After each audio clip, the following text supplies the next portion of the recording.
এই হচ্ছে নির্বাচন কমিশন অফিস।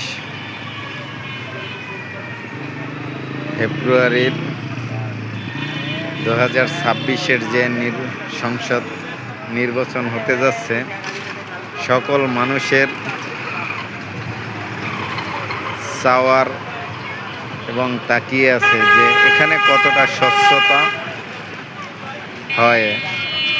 স্বচ্ছ নির্বাচন জাতিকে উপহার দিতে পারবে কি এই নির্বাচন ও কমিশন? 2024 জুলাই আন্দোলনের পর স্বৈরাচার সরকার পতনের পরে দেশের মানুষ অধীর আগ্রহে একটি নির্বাচনের জন্য অপেক্ষা করতেছে।